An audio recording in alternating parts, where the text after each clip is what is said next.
Good morning mga farmers. So ito, tingnan po natin yung mga tanim ko at mapakita ko yung bago kong binili po na seed.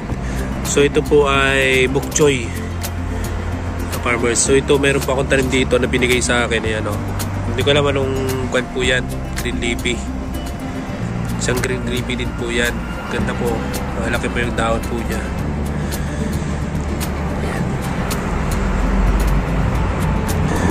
So yung pinakita ko sa inyo din na isang green leafy. Ganito siya kapag maliliit pa.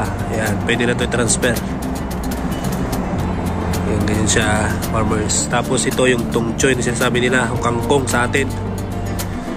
Ayan, tapos ito choy sap. Choy sap tsaka bok choy na hindi tumubo. Ang hirap po pag malamig ang panahon. Ayan, ito kamatis, matagal na to. So kahapon, bumili pa ako ng mga seeds kahapon.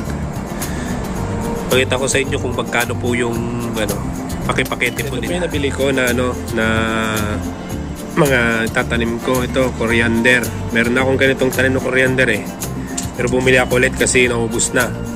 Tapos ito okra. Yan, familiar sa atin to, okra. Yan, tapos ito basil. So yan, basil. Tapos last ito po yung choy sam. Yan, ganyan po choice mo. So ito mga farmers, so kano po ito? Sa Hong Kong dollar ay isang pakete po ay $10. Kung sa peso nasa 70 pesos. 70 pesos pataas, So yan, bawat isa po ay $10. So kumuha ko ng 4. Yan po yung tatanim po ngayon kahit taglamig dito, ang hirap po. Kasi pag taglamig mahirapan po siyang tumubo like yung una kong pinakita sa inyo doon. So ito naman po ay fertilizer gagamitin natin. Yan.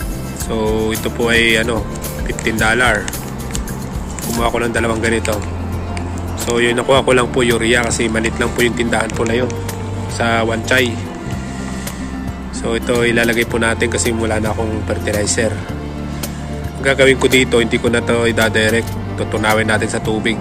Tapos gawin natin pandilig. Ayan. Try lang natin itanim mga to kung gagana siya sa taglamig. Usually kapag kasama dito, ang ganda magtanim kasi nga mainit ang panahon. Kahit anong itanim mo talaga tutubo basta hindi pa expire. So yung pinakita ko doon na mga tanim. Yan po yung mga matagal lang buto. I-try ko lang po itanim. So ayan mga farmers, so lahat ito, pati yung isang abono, nakabili ako ng $70 HKD. Yan po yung presyo po nila Para sa Pilipinas din mga farmers, ito mga to nasa 70 sa Pilipinas 69 to 70 nung last na bumili pa ako ng pakipakete po dyan. So itatanim ko ngayon to, pero hindi ko tatanim lahat, isa-isahin ko yung mga buto. So yan, update po mga farmers sa garden po natin. Tagal po natin wala na upload. So maraming salamat. Hanggang sa muli po. Bye bye.